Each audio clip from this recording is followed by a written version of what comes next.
Hi, hello, welcome to my YouTube channel. This is Soumya. This video is on role and functions of phytochrome, and this is the part 7th video on photophysiology or photosensory biology. Without making any delay, let's begin with the first point. Seed germination. Yes, phytochrome plays a major role in seed germination. The influence of light on seed germination is called as photoblastism.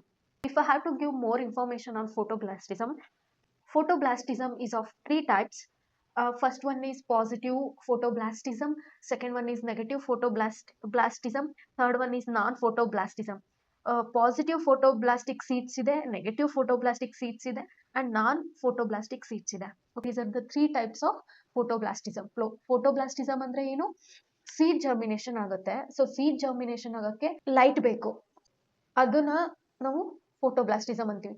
Influence of light on seed germination is called photoblastism.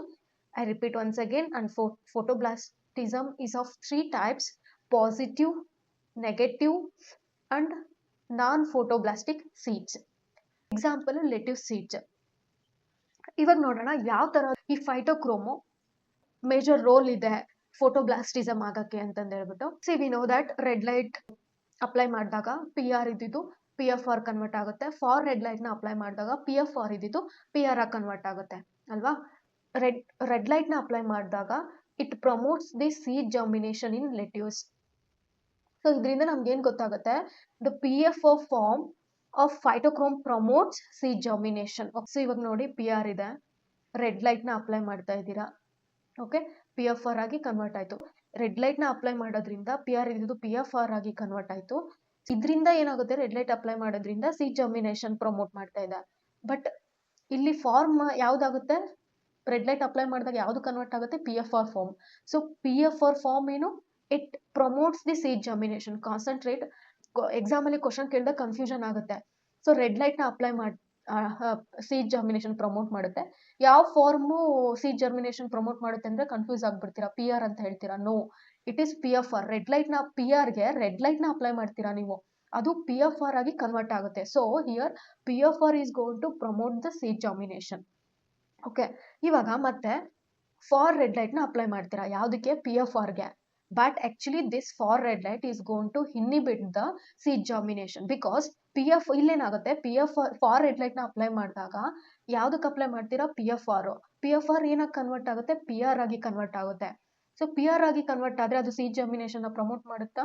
ಇಲ್ಲ, inhibit ಮಾಡುತ್ತೆ. So P R doesn't influences the seed germination. P F R form influences the seed germination. I hope ನಿಮ್ಗೆ ಅರ್ಥ ಆಗಿದೆ ಅಂತ ಹೇಳ್ಬಿಟ್ಟು, second one seedling de-etiolation and morphology.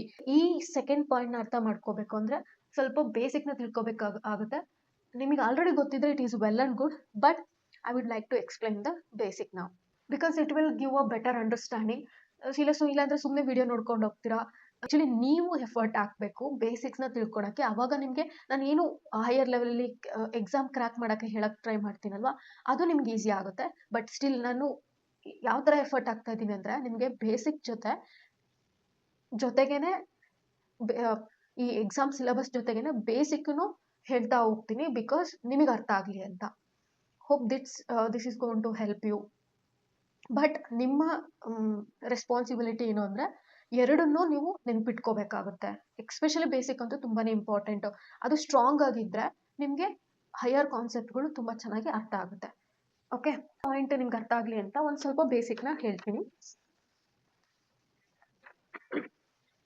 C we know that seed ಇದೆ, seed ಇಂದಾನೆ plant ಆಗೋದಲ್ವಾ. ನಾನು dicot seed ಬಗ್ಗೆ ಎಕ್ಸ್ಪ್ಲೈನ್ ಮಾಡ್ತಾ ಇದ್ದೀನಿ. So this is dicot seed and this seed protective covering ಗೆ ಏನಂತ ಕರಿತೀವಿ? Seed protecting covering it is called as ಟೆಸ್ಟಾ.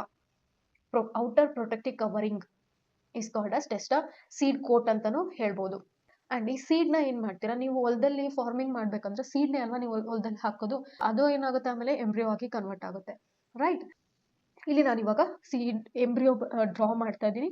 And this is the rough diagram. These two are the cotyledons. Okay. This last tip portion, this is called as radicle. And imagine ಇದು ಭೂಮಿ ಒಳಗಿಂದ ಈ ತರ emerge ಆಗಿದೆ. So ಅಷ್ಟು ಒಳಗಡೆ ಆಯ್ತಾ. This is the radical. This part is called as radical, and the radical this is the first part of the embryo to emerge and develop into a root. Radical ಏನಾಗಿ develop ಆಗುತ್ತೆ, root ಆಗಿ develop ಆಗುತ್ತೆ, and this is the first part of the embryo. Then after radical, above the radical, you can see the hypocotyle. You can see the hypocotyle, and this is the stem like part between the radical, and these two are called as cotyledons. And this hypocotyle, actually what is the function of the hypocotyle? It helps in pushing the cotyledons above the soil in epigenial germination. What is the function of this hypocotyle? Hypocotyle ಏನು ಮಾಡುತ್ತೆ, ಈ cotyledons ಇಲ್ಲಿಂದ ಏನು ಕೆಳಗಡೆಯಿಂದ emerge ಆಗಕ್ಕೆ help ಮಾಡುತ್ತೆ. cotyledons develop ಆಗಕ್ಕೆ. It is going to pushing the cotyledons above the soil. Then after, as I mentioned, these two are cotyledons. Then what is the function of the cotyledons? Cotyledons are going to store the food. Cotyledons are going to store the food. Next, after the cotyledons, the part of the shoot above the cotyledons is called as epicotyle. This is called as epicotyle. The part of the shoot above the cotyledons is called as epicotyle, and it develops into the first true leaf. So first true leaves ಆಗಿ ಯಾವುದು develop ಆಗೋದು, epicotyle. And the next part is plumule. Plumule, it is the part of the embryo that develops into shoots and leaves. Plants grow ಆಗ್ಬೇಕಂದ್ರೆ ನಮಗೆ main ಆಗಿ ಏನ್ ಬೇಕು, light is the first factor ಅಲ್ವಾ. But ಒಂದೊಂದ್ಸರಿ ಏನಾಗುತ್ತೆ, there is some shady days, there is a lack of light. ಅವಾಗ ಏನ್ ಮಾಡ್ತವೆ, plants are gone to response to lack of light. ಆ ಪ್ರೋಸೆಸ್ಗೆ ನಾವೇನಂತ ಕರಿತೀವಿ, ಎಟಿಯೋಲೇಷನ್ ಅಂತ ಹೇಳ್ತೀವಿ. That is called as etiolation. Etiolation refers to a plant responses to a lack of light.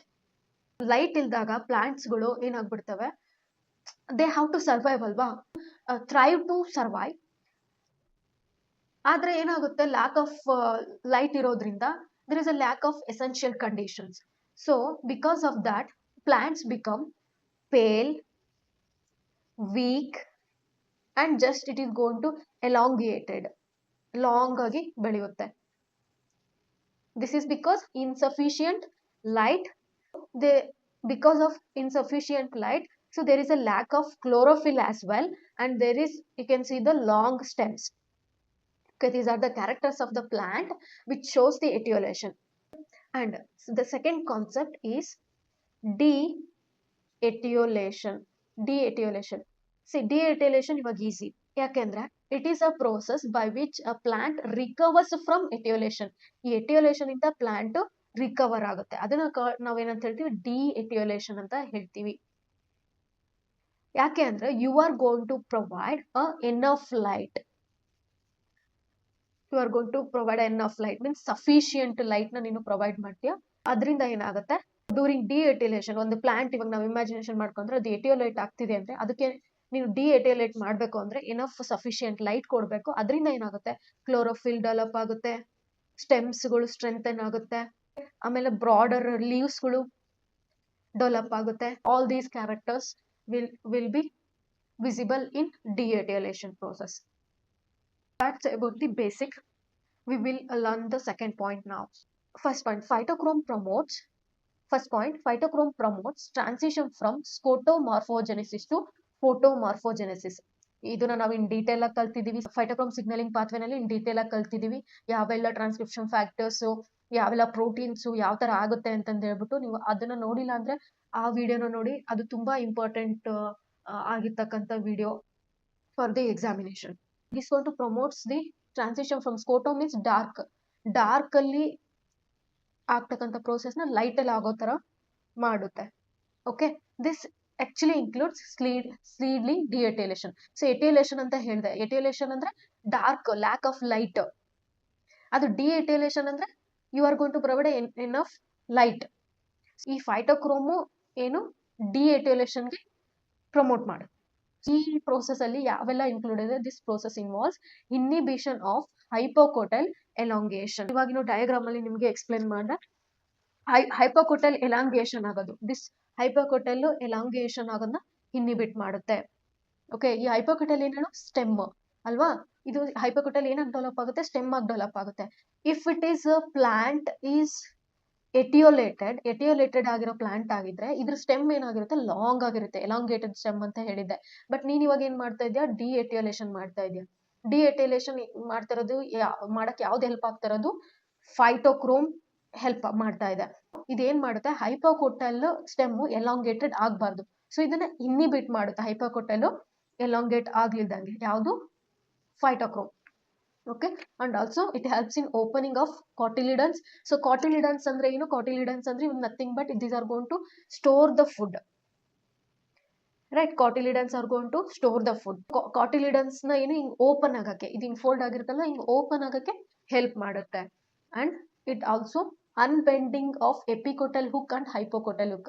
So epicotyl hook ಮತ್ತೆ ಹೈಪೋಕೋಟಲ್ ಹುಕ್ ಇರುತ್ತಲ್ಲ, ಅದನ್ನ ಇದು ಈ ತರ ಬೆಂಡ್ ಆಗಿರುತ್ತೆ, ಅದನ್ನು ಅನ್ಬೆಂಡಿಂಗ್ ಆಗಕ್ಕೆ ಹೆಲ್ಪ್ ಮಾಡುತ್ತೆ. ಯಾವುದು? Phytochrome. And also it drives the gene expression. And also ನಾನು ಹೇಳಿದ್ದೆ, ಎಟಿಯೋಲೇಷನ್ ಅಲ್ಲಿ ಏನಾಗುತ್ತೆ? There is a lack of chlorophylls ಅಲ್ವಾ? There is a lack of chlorophylls in etiolated plant. But de-etiolation ಮಾಡಿದೆ ಅಂದ್ರೆ ಏನಾಗುತ್ತೆ? ಕ್ಲೋರೋಫಿಲ್ ಡೆವಲಪ್ ಆಗಬೇಕು. ಕ್ಲೋರೋಫಿಲ್ ಡೆವಲಪ್ ಆಗಕ್ಕೆ ಹೆಲ್ಪ್ ಮಾಡೋದು ಯಾವುದು? Phytochrome. Chloroplast biogenesis which includes synthesis of chloroplast proteins and enzymes. Okay, chloroplast biogenesis ಆಗಬೇಕು ಅಂದ್ರೆ ಏನೇನು ಸಿಂಥಸೈಸ್ ಆಗಬೇಕು? ಕ್ಲೋರೋಪ್ಲಾಸ್ಟ್ ಪ್ರೋಟೀನ್ ಸಿಂಥಸೈಸ್ ಆಗಬೇಕು, ಮತ್ತೆ ಎಂಜೈಮ್ ಸಿಂಥಸೈಸ್ ಆಗಬೇಕು. ಅಂಡ್ ಆಲ್ಸೋ ಒಬ್ವಿಯಸ್ಲಿ ರೆಪ್ಲಿಕೇಶನ್ ಅಂತೂ ಬೇಕೇ ಬೇಕು, ಕ್ಲೋರೋಪ್ಲಾಸ್ಟ್ ರೆಪ್ಲಿಕೇಶನ್ ಆಗಬೇಕು. Phytochrome promotes formation of leaf primordial commencement of leaf growth and determines formation of primary leaf, shape, size and number of leaves. See, easy ಇದೆ, sentence ಅಲ್ಲೇ ಅರ್ಥ ಆಗುತ್ತೆ. ಫೈಟೋಕ್ರೋಮ್ ಏನನ್ನ promote ಮಾಡುತ್ತೆ ಅಂದ್ರೆ ಲೀಫ್ ಪ್ರೈಮೋಡಿ ಅಂದ್ರೆ first leaf. Okay, first leaf growth ಆಗೋದನ್ನ commencement ಅಂದ್ರೆ ಕಮೆನ್ಸ್ಮೆಂಟ್ ಅಂದ್ರೆ ಯಾವ ಟೈಮಿಗೆ ಫಸ್ಟ್ ಲೀವು ಗ್ರೋ ಆಗಬೇಕು ಅದನ್ನೆಲ್ಲ ಪ್ರಮೋಟ್ ಮಾಡೋದು ಅದು ಫೈಟೋಕ್ರೋಮ್. ಅಂಡ್ ಆಲ್ಸೋ ಫೈಟೋಕ್ರೋಮು ಏನನ್ನ ಡಿಟರ್ಮೈನ್ ಮಾಡಕ್ಕೆ ಹೆಲ್ಪ್ ಆಗುತ್ತೆ? It also going to helps in determining the formation of primary leaf ಅಂದ್ರೆ ಫಸ್ಟ್ ಲೀಫು, ಆಮೇಲೆ ಅದ್ರ ಶೇಪು, ಸೈಜು, ಎಷ್ಟು ದೊಡ್ಡವಾಗ್ಬೇಕು, ಶೇಪ್ ಯಾವ ತರ ಆಗ್ಬೇಕು, ಎಷ್ಟು ದೊಡ್ಡದಾಗ್ಬೇಕು, ಎಷ್ಟು ಚಿಕ್ಕದಾಗ್ಬೇಕು ಅದನ್ನ, ಅಂಡ್ ಆಲ್ಸೋ ಎಷ್ಟು ನಂಬರ್ ಆಫ್ ಲೀವ್ಸ್ ಇರಬೇಕು ಅನ್ನೋದೆಲ್ಲ ಡಿಟರ್ಮೈನ್ ಮಾಡೋದು ಯಾವುದು? ಫೈಟೋಕ್ರೋಮ್. ಓಕೆ, ರಿಯಲಿ ಫೈಟೋಕ್ರೋಮ್ ಒಂದು ಪ್ಲಾಂಟಿಗೆ ಒಂದು ಬಿಗ್ ಗಿಫ್ಟ್ ಅಂತ ಹೇಳ್ಬೋದು. ಬಿಕಾಸ್ ಎಷ್ಟೊಂದು ಫಂಕ್ಷನ್ಸ್ ನ ಅದು ಕವರ್ ಅಪ್ ಮಾಡುತ್ತೆ ಪ್ಲಾಂಟ್ಸ್ ಅಲ್ಲಿ. Moving on to the next point, phytochrome is involved in circadian rhythm. I love the concept circadian rhythm. Circadian rhythm concept ನಂಗೆ ತುಂಬಾ ಇಂಟ್ರೆಸ್ಟಿಂಗ್ ಕಾನ್ಸೆಪ್ಟ್ ಅಂತ ಅನ್ಸುತ್ತೆ. Because I always wonder, like ನಾವು ಮಲಗಿರ್ತೀವಿ, ಇದೇ ಟೈಮ್ಗೆ ಮಲಗ್ತೀವಿ, ಇದೇ ಟೈಮ್ಗೆ ಎದ್ದೇಳ್ತೀವಿ ಅಲ್ವಾ? ಸೊ ಅದು ಆಟೋಮೆಟಿಕ್ ಆಗಿ ನಮ್ಮ ಮೈಂಡ್ ಅಲ್ಲಿ ಅದು ಬಾಡಿನಲ್ಲಿ ಅದು ಏನೋ ಸ್ಟೋರ್ ಆಗ್ಬಿಟ್ಟಿರುತ್ತೆ. ಓಕೆ, ಒಂದು ಡಾರ್ಕ್ ಅಲ್ಲಿ ಮಲಗ್ತೀವಿ, ಲೈಟ್ ಬಂದಾಗ ಎದ್ದೇಳ್ತೀವಿ. ಸಿ, ನೈಟ್ ಟೈಮಲ್ಲಿ ಮಲಗ್ತೀವಿ, ಡೇ ಟೈಮಲ್ಲಿ ಎದ್ದೇಳ್ತೀವಿ, ಒಂದು ಇಷ್ಟೊತ್ತಿಗೆ ಎದ್ದೇಳ್ತೀವಿ. ಅದನ್ನೆಲ್ಲ ನಾವು ಏನಂತ ಹೇಳ್ಬೋದು? ಸರ್ಕ್ಯಾಡಿಯಂ ರಿದಮ್ ಅಂತ ಹೇಳ್ಬೋದು. ಈ ಸರ್ಕ್ಯಾಡಿಯಂ ರಿದಮ್ ಅನ್ನೋದು it is a natural and internal biological clock. This actually regulates the physiological processes in living organisms.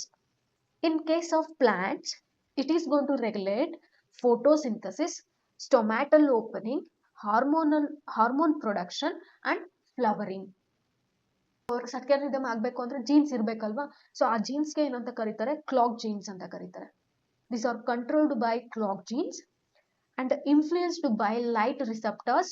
ಫೈಟೋಕ್ರೋಮ್. So phytochrome roles ಬಗ್ಗೆನೇ ನಾವು ಮಾತಾಡ್ತಿದೀವಿ, ಫಂಕ್ಷನ್ಸ್ ಬಗ್ಗೆ ಮಾತಾಡ್ತಿದೀವಿ. ಆಬ್ವಿಯಸ್ಲಿ ಸರ್ಕ್ಯಾಡಿಯಂ ರಿದಮ್ ಆಗ್ಬೇಕಂದ್ರೆ there should be a phytochrome and also one more receptor ಇರಬೇಕು, that is cryptochrome. Cryptochrome it is an another cryptochrome. This is another interesting concept. So phytochrome ಆದ ತಕ್ಷಣ ನಾನು ಮತ್ತೊಂದು ಇಂಪಾರ್ಟೆಂಟ್ ಎಕ್ಸಾಮಿಗೆ important ಆಗಿರ್ತಕ್ಕಂಥ topic ನ start ಇದಾದ್ಮೇಲೆ ಕಂಟಿನ್ಯೂ ಆಗೋದು important concept, that is ಕ್ರಿಪ್ಟೋಕ್ರೋಮ್.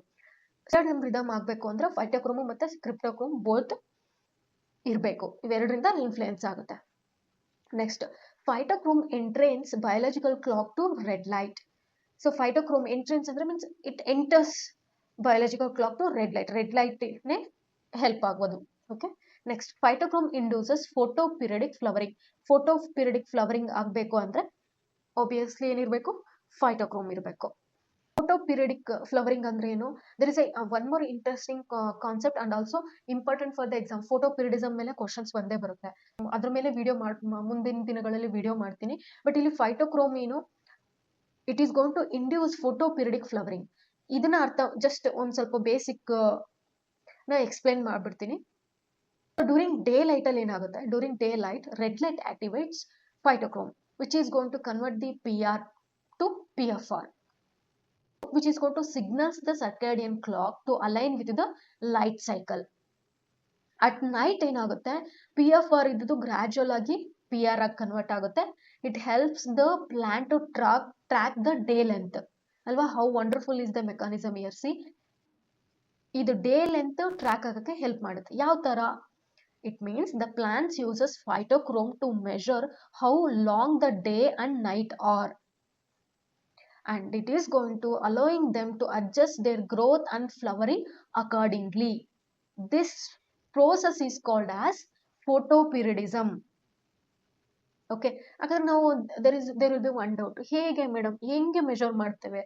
It's very easy. ಹೆಂಗೆ ಅಂದ್ರೆ, the amount of PFR remaining at dawn gives the plant an idea of how long the night was. ಅಂದ್ರೆ for make you to understand, C I will so PR ಇದೆ. ಇದು ನಂತರ ತುಂಬಾನೇ ನೋಡಿ ಈ topic ಇದು PR ಕಾನ್ಸೆಪ್ಟ್ ನ ಬಿಟ್ಬಿಟ್ಟು ಎಕ್ಸ್ಪ್ಲೈನ್ ಮಾಡಲಿದ್ದ ವಿಡಿಯೋನೇ ಮಾಡೋಕ್ಕಾಗಲ್ಲ. ಬಿಕಾಸ್ ಎಲ್ಲ ಇದ್ರ ಮೇಲೆನೆ ಡಿಪೆಂಡ್ ಆಗಿದೆ. ಫೈಟೋಕ್ರೋಮ್ ಇವಾಗ PR ಇದೆ, ರೆಡ್ ಲೈಟ್ ನ ಅಪ್ಲೈ ಮಾಡ್ತೀಯ, PFR ಆಗಿ ಕನ್ವರ್ಟ್ ಆಗುತ್ತೆ. PFR ಇದ್ದಿದ್ದು ಫಾರ್ ರೆಡ್ ಲೈಟ್ ಅಪ್ಲೈ ಮಾಡಿದಾಗ PR ಆಗಿ ಕನ್ವರ್ಟ್ ಆಗುತ್ತೆ. ಸೊ ಡೇ ಟೈಮ್ ಅಲ್ಲಿ ರೆಡ್ ಲೈಟ್ ನ ಅಪ್ಲೈ ಮಾಡಿರ್ತೀಯ, PFR ಆಗಿ ಕನ್ವರ್ಟ್ ಆಗೋಗಿರುತ್ತೆ. Okay, that is done. Night time ಅಲ್ಲಿ ಏನಾಗುತ್ತೆ, ಫಾರ್ ರೆಡ್ ಲೈಟ್ ಅಪ್ಲೈ ಆಗುತ್ತೆ. ಅದು ಬೆಳಗಿನವರೆಗೂ ಈ PFR ಫಾರ್ಮ್ ಇಂದ PR ಆಗಿ ಕನ್ವರ್ಟ್ ಆಗ್ತಾ ಇರುತ್ತೆ. ಸೊ ಬೆಳಗಿನ ಟೈಮ್, ಡಾನ್ ಅಂದ್ರೆ ಏನು, ಸನ್ ರೈಸ್. ಓಕೆ, ಬೆಳಗಿನ ಟೈಮಿಗೆ ಎಷ್ಟು PFR ಉಳಿದಿರುತ್ತೋ, ರಿಮೇನ್ ಆಗಿರುತ್ತೋ, that actually gives the how long the night was. Okay, so this is how the phytochrome is going to help in determining the day and night length. Okay, now next, it induces the synthesis of pigments, that is anthocyanin. Moving on to the next point, regulates leaf senescence and abscission. Leaf senescence andre leaf aging and abscission andre falling of leaf. Okay, falling of leaf ಮತ್ತೆ leaf aging na regulate ಮಾಡೋದು ಯಾವುದು, phytochrome. And also it is going to promotes the unfolding of grass leaf. Grass leaf ನ unfolding ಮಾಡೋಕ್ಕೂ phytochrome help ಮಾಡುತ್ತೆ. And also next, it is going to regulate the stomatal movement. Stomatal movement ಆಗಬೇಕು ಅಂದ್ರೆ ಜಿಯಾಕ್ಸಾಂಥಿನ್ ಅಲ್ಲಿ ಸ್ಟೊಮ್ಯಾಟಲ್ movement ಆಗೋಕ್ಕೆ regulate ಮಾಡುತ್ತೆ ಯಾವುದು, ಫೈಟೋಕ್ರೋಮ್. So ಜಿಯಾಕ್ಸಾಂಥಿನ್ less mutants ಯಾವ ಇದ್ರಲ್ಲೆಲ್ಲ ಇನ್ವಾಲ್ವ್ ಆಗಿದ್ದು, FORT1, FORT2 and NPQ1 mutant plants. Next, few more points. Phytochrome is involved in nictinating movement or sleeping movement. Example, ಮೈಮೋಸ. ಮೈಮೋಸ ಪುಡಿಕ ಗೊತ್ತಾ ಇದೆ, ಇದು ಸೈಂಟಿಫಿಕ್ ನೇಮ್ ಹೇಳಿದ್ರೆ ನಿಮಗೆ ಗೊತ್ತಾಗದೇ ಇರ್ಬೋದು, ಬಟ್ ಕಾಮನ್ ನೇಮ್ ಹೇಳ್ತೀನಿ, ಇವಾಗ ನಿಮ್ಗೆ ಎಲ್ಲರಿಗೂ ಗೊತ್ತಾಗುತ್ತೆ.